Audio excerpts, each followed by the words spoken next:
How's it going, folks? We've got Jed Rice on the show tonight. We've had an absolutely fantastic roster of folks lately. Jed's our latest one. And, instead of making a super long intro, I'll give him a chance to introduce himself. Go ahead, Jed. Hey, good afternoon, Sam. Uh, Obviously, my name's Jed Rice. I'm running for representative of District 50, which is Bath. I'm 24 years old. I graduated in 2020 from Mount Airy High School. Even though I lived in Bath, don't hold that against me. I joined the Marine Corps after high school as a Marine Corps Reserve. Came back home, separated from the Marine Corps due to refusal for the COVID shot. And yeah, and then I kind of just worked around, worked at BIW, worked on the water like most guys do here in Bath, and I just looked around and saw all the corruption and bad policies going on in Maine and in the broader United States, and there's a Bible verse that I really like, Isaiah 6:8. I'm not gonna. It's essentially and I heard the voice of the Lord calling, and he said, "Who will I go and who will I send out for us?" And I said, "Here am I, send me." Sure. I kind of hear that, and it just gives you that reason to go out and actually give back to your community what they gave me, growing up. Yep. Now, when you talk about, getting active and having the biblical basis of it, I respect that, as a fellow brother in Christ. What would be some of those things you'd want to do in Augusta? What would be some of your top priorities? Well, so Bath, you're talking about policy-wise for Bath? Bath, but also, statewide. Okay. Well, obviously everywhere across Maine we're struggling with energy. That's a bit you hear every single politician in Maine talk about energy. Because it's just such a huge problem, honestly. People in Maine are dying for nuclear energy. We have hard, rough winters. Our power lines get covered in ice. I grew up in Bowdoin, and my grandfather had COPD. He had to have a air tank, and there was this big winter storm probably about 10 years ago now, and we had to wait like 4 days for them to come out and turn the power back on. And it's just crazy. When we live in Maine, we have this unreliable energy source to where people have to wait sometimes up to a week just to get their electricity hooked back up.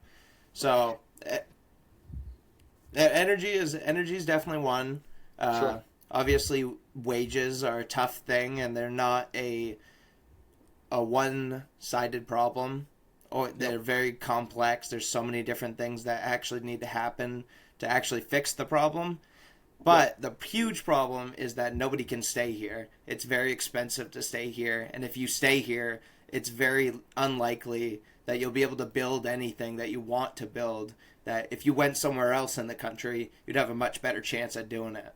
So my big goal is to make it so the elderly can stay and enjoy their retirement, and the youth can build something they're proud of and that they can pass on to their children. For sure. Quite frankly, I appreciate that. I mean, you talk about people staying. I love my home state of Maine. I love the culture. I love the people. But when I graduate college, I don't know if I'm coming back. I'll visit. My family and my friends are there, but economically speaking, I'd be foolish to return as of now. Yeah. Yeah, I don't think that's exactly right. Yeah.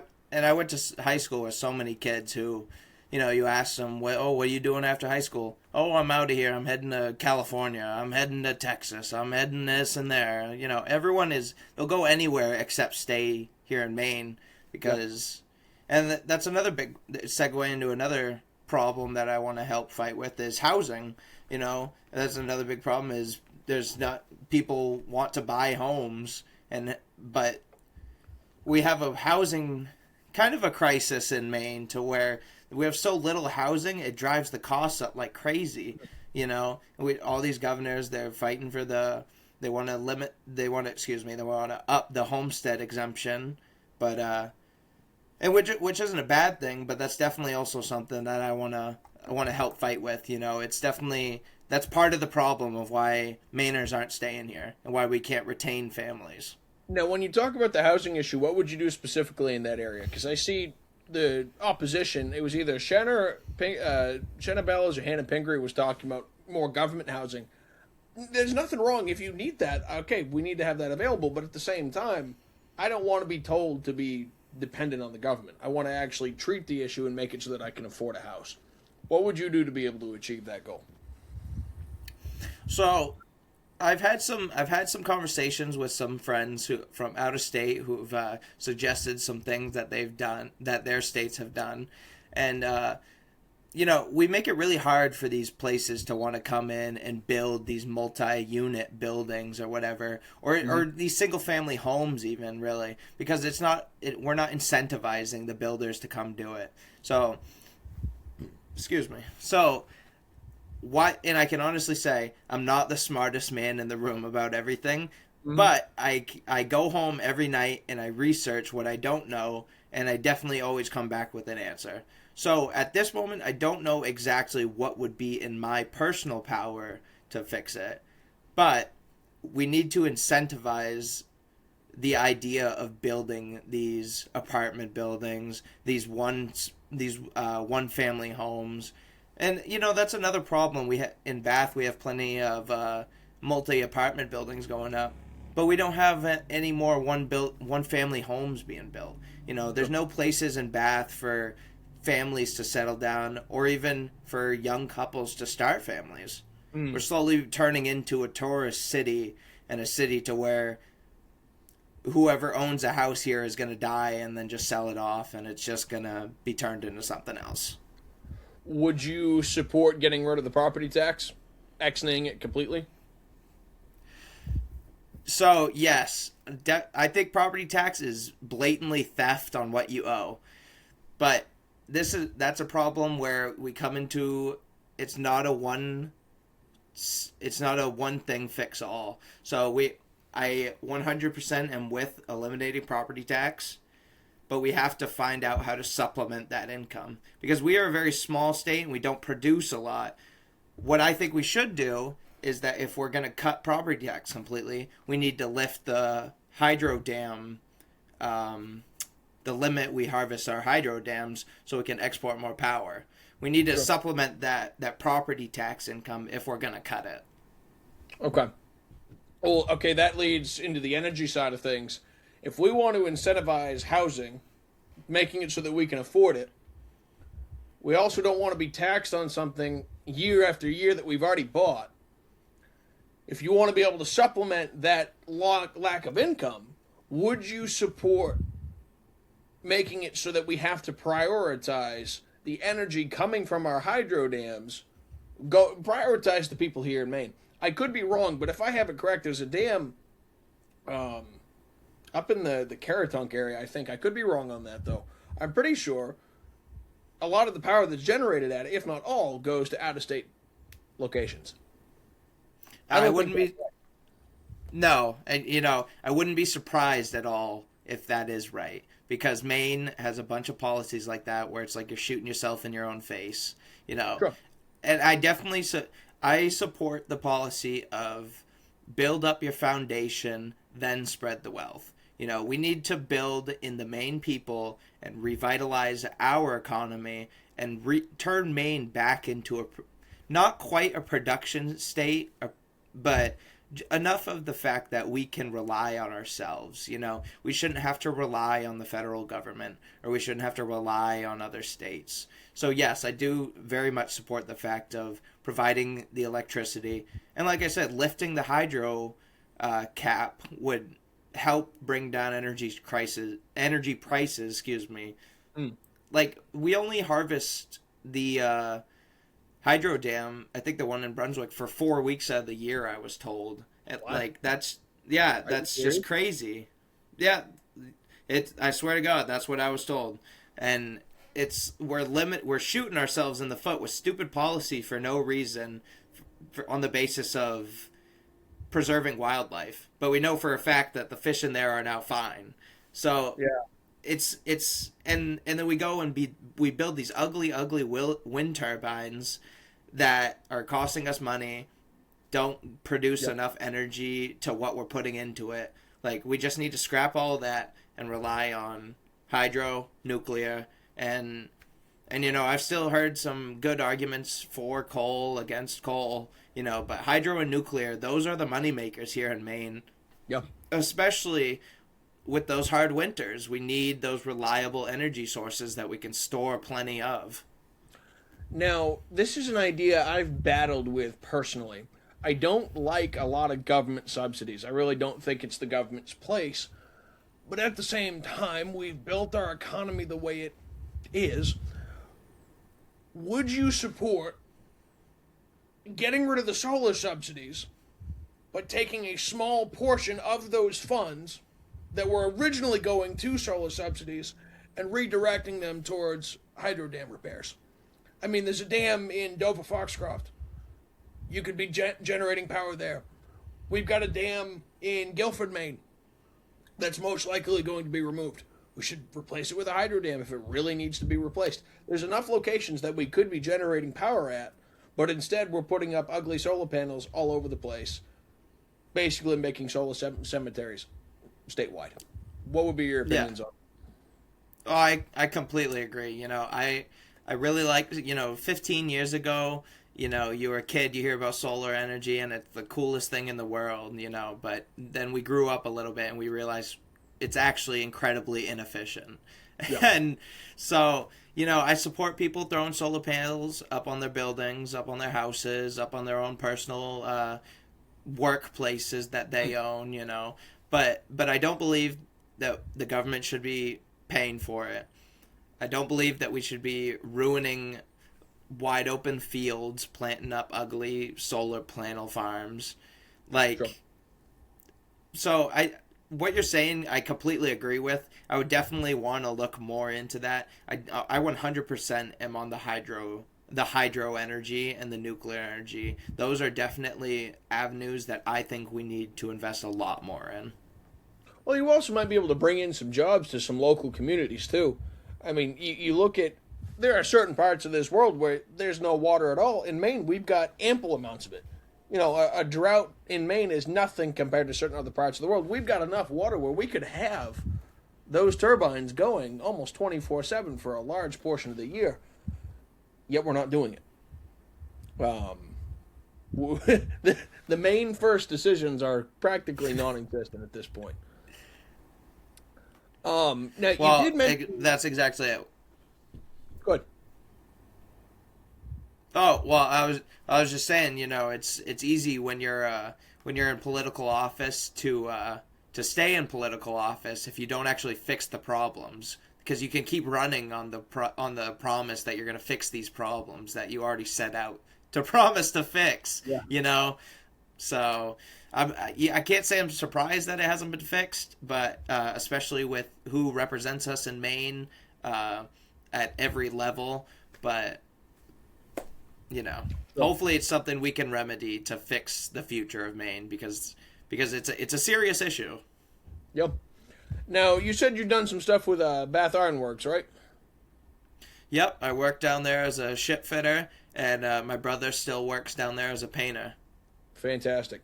So, you and I both have experience in the manufacturing realm. What could you do to incentivize manufacturing to come back to the state? We're kind of in a difficult geographic location, being at the very top right on the map.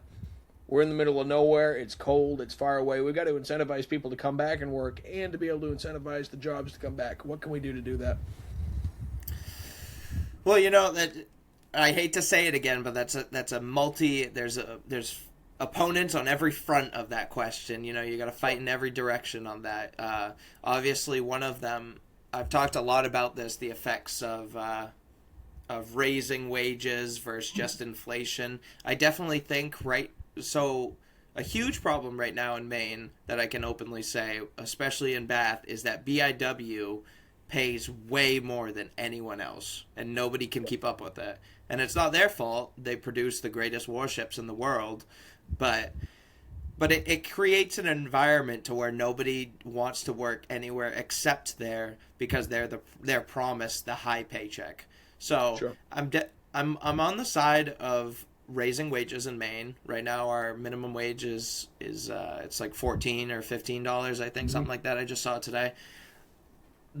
But raising wages doesn't completely fix the issue. If you raise the wages, the prices are going to match with it, especially in our economy right now, where inflation keeps rising and keeps rising.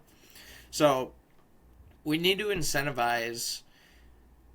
I'm going to loosely say factories, but when I say factories, I mean anything that produces something that we can export.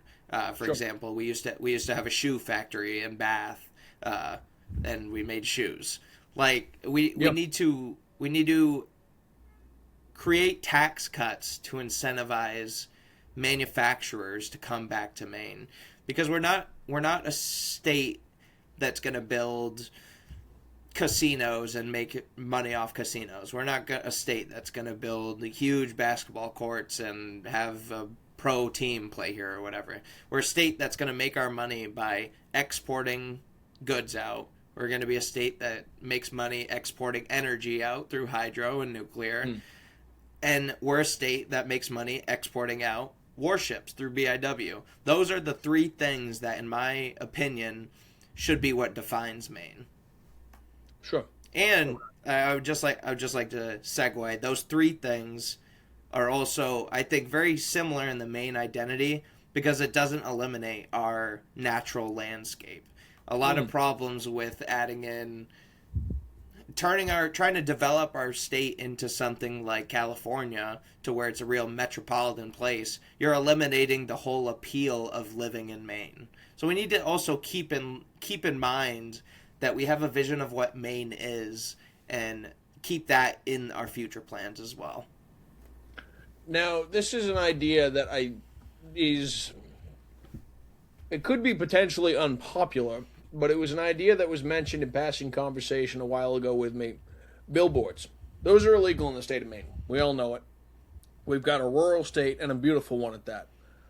Would you consider, in the name of bringing revenue in, and we could put a relatively high tax rate on these things, would you support allowing smaller billboards within the state of Maine? Right now, we have a beautiful state. It's rural, and we'll do the best we can to keep it that way, but at the same time, we don't have an economy. What would your opinions be on that? With the knowledge I definitely would be taxed heavily.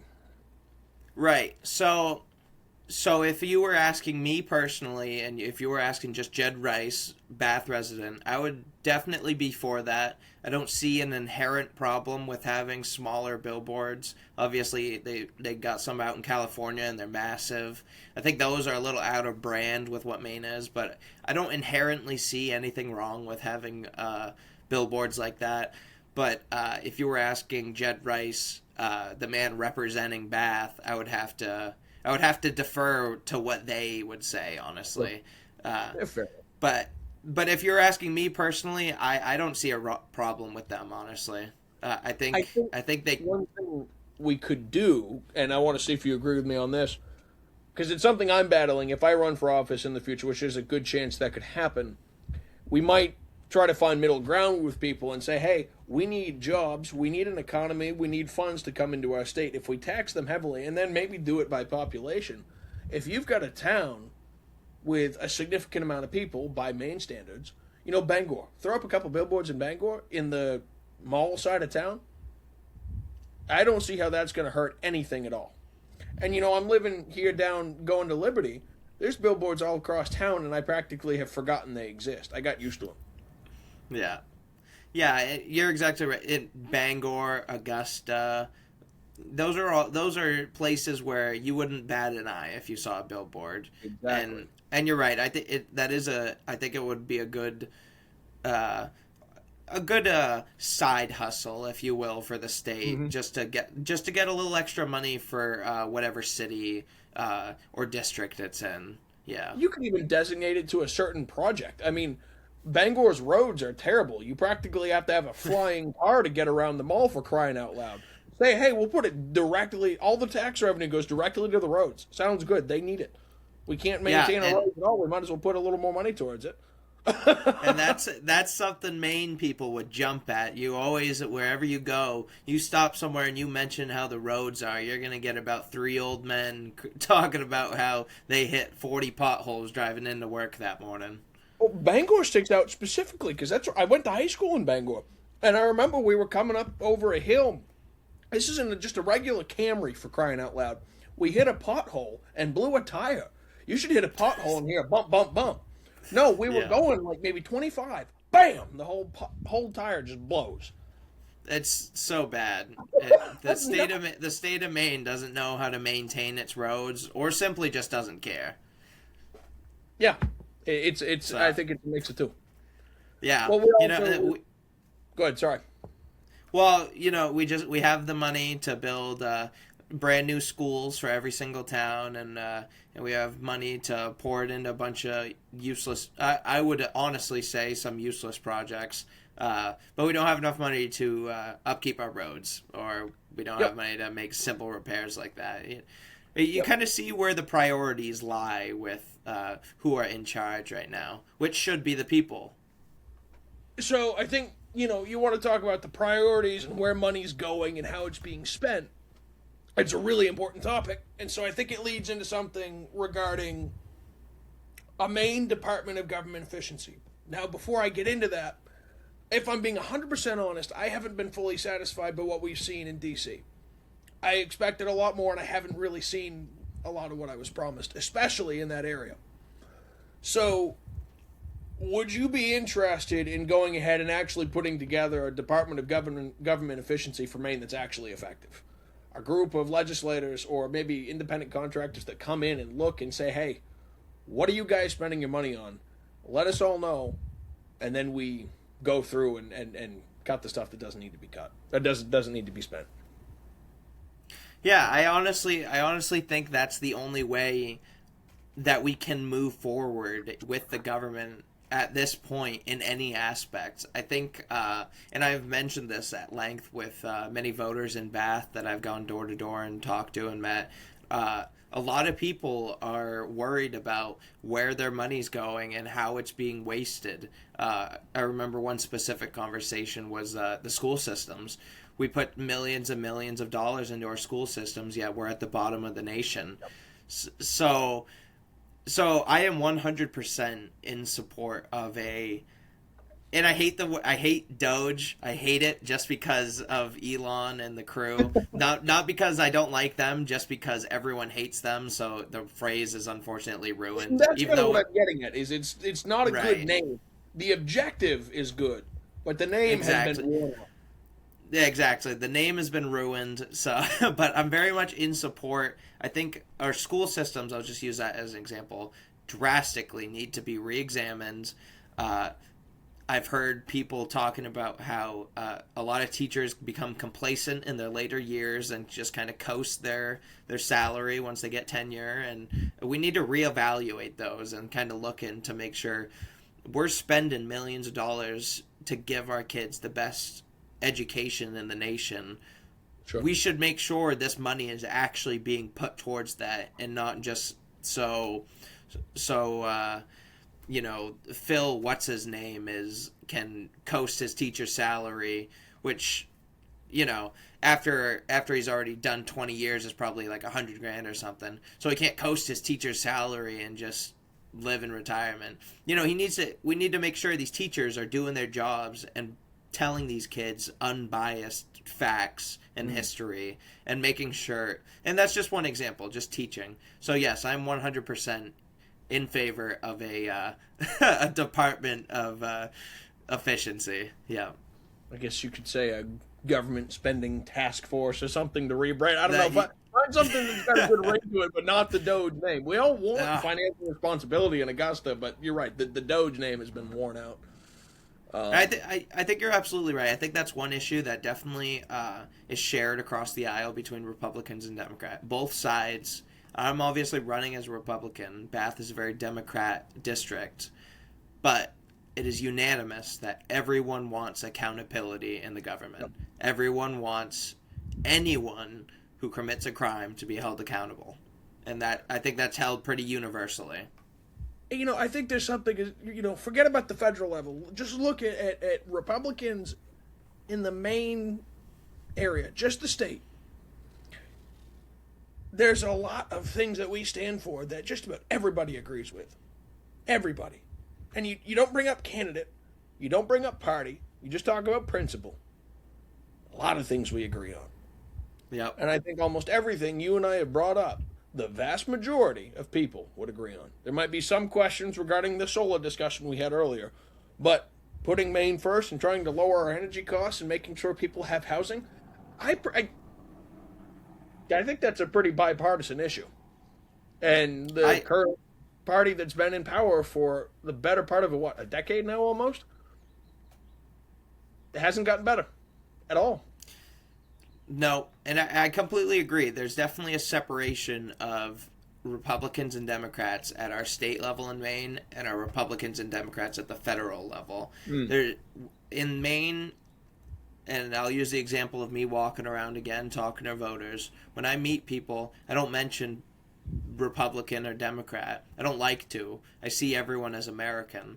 I try to hold the ideals of George Washington, which was that a party system would destroy America. That's why they waited until after he died to create the parties. Right. But anyways, so I talk to everyone, and probably about, honestly, 95% of the time, everyone agrees with me and what I'm saying.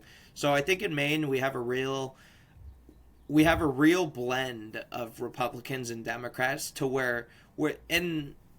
About 50% of people in Maine already are Republicans. So we're a very 50-50 state already. And I would almost argue that we're an independent state. Not necessarily in the strictest of terms, but our voters aren't very loyal. I won't say loyal either, that's a bad word to use.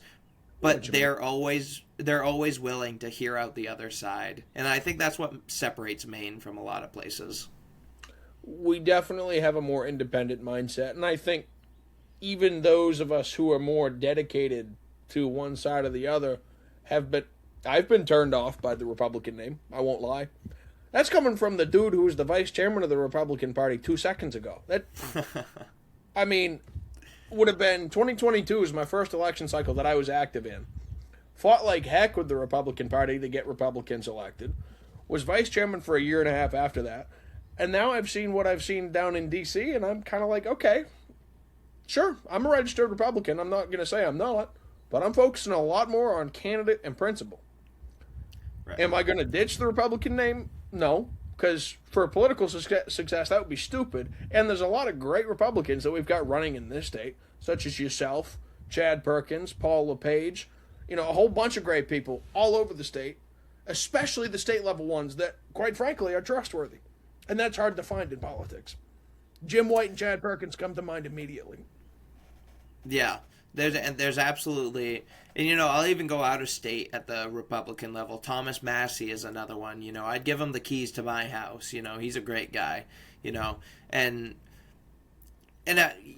I'm definitely not going to burn my loyalty to the Republican Party either. I was born and raised a Republican.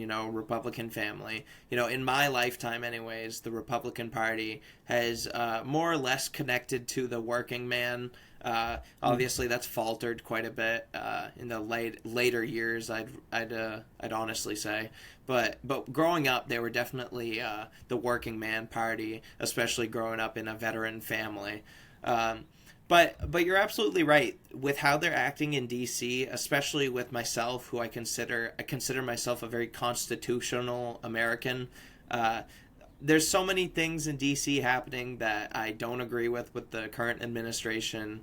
Sure. I'm honestly not a huge fan of a lot of things that happen with the administration. I like to imagine that our president should hold himself at a higher level. You know what I'm saying? A higher level of professionalism almost. But again, it's not his fault either. 100%. There's a lot of political jabbing coming from the left side, and there's a lot of political jabbing coming from the right side. It's a very volatile time right now, and And you know that's why I'm running how I am too. I'm not running as a Republican. I'm not running as a Democrat. And that's what I try to tell people. I try to reach out to them. I say, "Hey, I'm trying to help you. I don't care about this party. I don't care about that party. The whole point of this duty, and I don't even say job because it's not a job. It's a duty. You're offering yourself for a duty. The whole point of the duty is to serve the people. You know, Kennedy said, ask not what your nation can do for you, ask what you can do for your nation. And I try to live by those principles. I like that a lot. You actually hit the nail on the head on quite a few points there. You mentioned Thomas Massey specifically. You know, you go back a couple of years ago, I was a rock solid Christian conservative who was pretty much always in line with the party. Those first two things haven't changed. Christian, conservative, most of the time in line with the party. And I look at where my Christian faith drives me to be. I have two options for the most part when it comes to American politics. The Republican Party usually aligns with me, so I'm most likely 99% of the time going to vote with them. That's just how it is. You analyze the two options, the Republican Party usually comes closer. So that's where I'm going to go.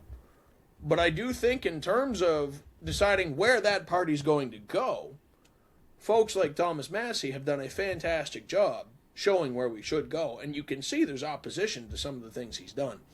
If I'm being honest, we need to start running candidates like him statewide here in Maine to be able to get people to show up to the polls. You know, you said you were, when did you say you graduated? You're not much older than me, I'm correct, right? I graduated in 22 from high school. I graduated from 20, yep. Okay, so you're only 2 years younger than me. So people our age, I could be crazy, but as far as I'm concerned, Thomas Massey's brand of being a Republican and being a conservative is what is going to bring people our age in. You're absolutely right. You know, it's already been shown through studies online. Well, they've been published online, obviously, but it's already been shown through studies that people our age, Gen Z, there's a widespread split right now between men and women. Women in Gen Z are tending to lead a little more liberal, so we're seeing that go in that direction. But we're also seeing a divide happening in young men where they're becoming extremely religious, first of all. Gen Z, I think it might be like tying the greatest generation, the World War II generation. That's their nickname, the greatest generation. Yeah. I think Gen Z is tying the greatest generation with church attendance. Gen Z right now is the highest group of church attendance, which is averaging every Sunday in a month. I personally go to church every Sunday in a month. I'm working to become a pastor for my church. I'm going to be speaking at my church, giving a sermon. So I definitely think Gen Z, we've seen what happens with the millennials and the boomers and Gen X. I think they came before us. We saw what happened with them. We saw the shift into secularism. We saw the shift into atheism, you know. And we saw what that brought, and we saw the looser morals, and we saw how it degraded society, and we saw the effects it had. And so we're definitely seeing a shift with Gen Z, the younger candidates right now, the younger voters, who want these candidates who are, and I hate to use the term because it's also being used in a bad way right now, but America first.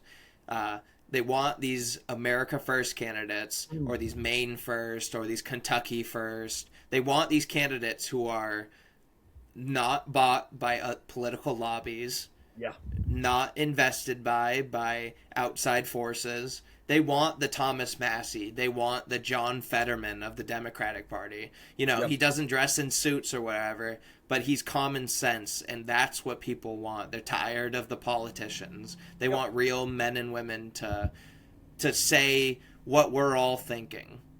Yep. No, I agree with you completely. I don't want Nick Fuentes. I want Thomas Massey. There's a difference. And that's right. The men in our generation are getting split that way. And I think we've really got to step up our game to make sure we go in the Thomas Massey direction, not the Fuentes generation. We want America first. And quite frankly, Fuentes' camp has twisted that phrase to mean something that it's not. I want to make sure the government is off my back, that the Second Amendment is protected, that my taxes aren't skyrocketing, that I can afford to live, that we're protecting life, and men aren't in women's locker rooms. I think that's pretty common sense. And you're going to get that with a Christian conservative, Thomas Massey brand of conservatism.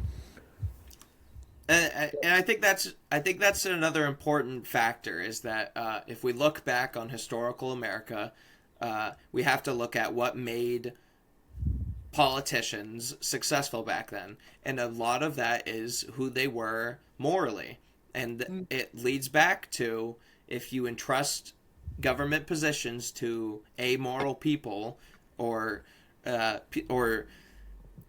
not all it's. You have to judge their character. And there's a lot of people who use Christianity as a guise nowadays. A lot of people, it's becoming a buzzword where people are saying it and they don't mean it. Sure. But it's very important that we elect people like Thomas Massey, not necessarily just because he's Republican, but the Christian part is very important as well, because if you see that, then obviously still look into who he is and find out more about him. But if you see that, then you get the basic idea that he might be instilled with those certain virtues like humility, forgiveness, kindness, things like that. So it's very important in that aspect as well to look for those traits in individuals. I think there's also some stuff I like from him regarding not wanting to spend astronomical amounts of money. We've talked about being Republicans, but you look at some of the numbers. I got to give it to the Democrats. I hate to do this, but you look at Bill Clinton with the deficit. He did a pretty darn good job. I'll give it to him. The guy had some other problems. I'm not going to admit that, but that's right. In terms of the deficit specifically, he did a good job. Under President Trump, the deficit has skyrocketed. I want to be able to have Republicans that will do better than Bill Clinton. Right. We can do it. Which isn't asking a lot, And it's crazy that we're asking for, please give me a Bill Clinton, But we're seeing with politics right now, and I don't necessarily think this about Trump, but we're seeing a very heavy-handed style of economics. We're not thinking about the future. Bill Clinton, like you said, he actually worked on the budget and worked on cutting it down. But we're not really seeing the foresight to look into the next 200 years. We're electing these politicians who are... I think Trump is like our third or fourth president born in 1946. Yep. Like we're electing politicians who know they're not long for the world and therefore want to enrich themselves. I don't think that's that game like it was 1960 still. Right, and that's exactly, and that's it too. They've watered down the currency and the value of the dollar, and that's why we're seeing. That's a reason why we're seeing inflation as bad as it is. They're playing the game very fast and loose right now. They're not thinking ahead, and they're thinking strictly on desire. Honestly, if you want to be frank. Yeah, I can't disagree with you there.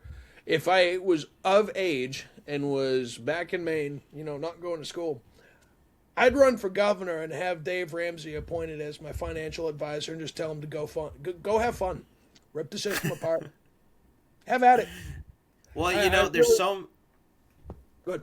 Well, there's so many good governor candidates right now who want to do that, who are running on the idea of let's get in this system and find out what the heck we're spending money on. I've been behind Robert Wessels the whole time. He's a great guy, runs on great ideas, and that's his. And it's not just shared among him. They all say it because they all recognize it's a huge problem. Yep. But that's definitely. I think no matter who gets elected to that position, we need something like that. I'm on Bobby's team. I know Robert. He's a great guy. There are so many good candidates in that race. But like I said, I'm personally on Bobby's team. But we all agree, no matter what candidate you're talking about, there needs to be financial responsibility in Augusta, and we're not seeing that. I really hope though, if there's one decision these Republicans make, we get the House, we get the Senate, we get the governorship, we make every form of accountability almost for the governor in elected office. That is a mistake. Yep. Back during the LePage days that Republicans made, they said, oh, we can elect our own accountability, just like the Democrats have. That was a major misstep. Because look what happened once they were gone. There's been no accountability. And, Maine, at a federal level, we definitely need to... It's projected that the Republicans are going to take control. I can't honestly say if that's completely good, or I know it's not completely bad. It would be completely bad if the Democrats took control back. But it's definitely a good thing that we're most likely going to take control. But you're right. There needs to be some real accountability done. There's not enough, and I hate to bring it up, I'm definitely not his biggest fan. I love playing devil's advocate, but there's been zero accountability for the Epstein files. Trump ran on the fact that he was going to release the files. He ran on it. He said he was going to release it. He said day one it's going to be gone, and then poof, there's no Epstein files.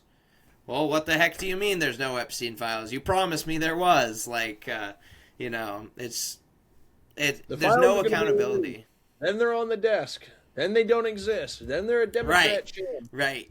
What Cash has them on his computer. Oh, well, actually, they don't exist. Well, hey, one of you was lying to me. Don't worry about it. Yeah, right. And so there's no accountability being had.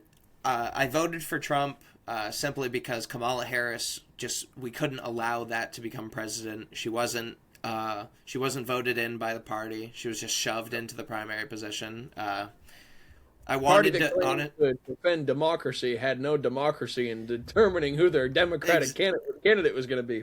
Right. They wrongfully robbed Robert Kennedy of an opportunity to run as a Democrat. They shunned him from the party, and that's why he's a Republican today. Does that mean I agree with Trump with everything? Absolutely not. I am probably one of the biggest haters of Trump in the Republican Party in Maine right now, honestly. But that's okay. You support the president, you don't support everything he does. And I think it's so tough because I voted for the guy. I fought like heck to get Austin Terrio elected in 2024, and I wore a MAGA hat for good chunk of that time. I mean, to the point where at school here, I have a white Turning Point Trump hat with a 47 on it, to the point where people called me Mr. 47. That's my name amongst the students at school that don't know my actual name. But, I don't know. I was told he was the most pro-life president ever. We moved towards restoring Planned Parenthood funds through Title X. We didn't get the Epstein files. We were told we were going to have more affordability. The gas prices didn't get better. Grocery prices really haven't gotten better. I was told no new wars. Now, granted, the Iran war, he was more comfortable with that. I'll give it to him from some of the things he said. But still, I haven't gotten the full deal. But at the same time, there are a lot of other things.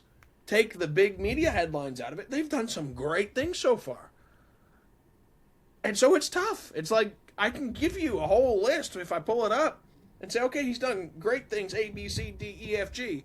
But then some of the big things really take away, and it puts me in a difficult spot. That's why I've told people I've focused on the state level Republicans.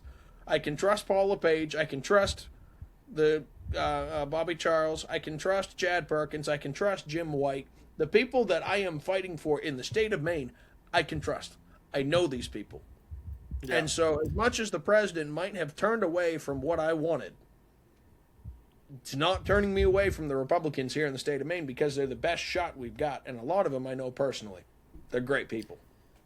And I think that's the important part, You have to find, when you're disillusioned at the federal level, when you're promised these things by an official and aren't delivered, the only thing you can do is go back home to the people you know. And all you can do is help those people. And all you can do is say, shake their hand when they're rising up, and you say, "Hey, don't forget about us." That's all you can do.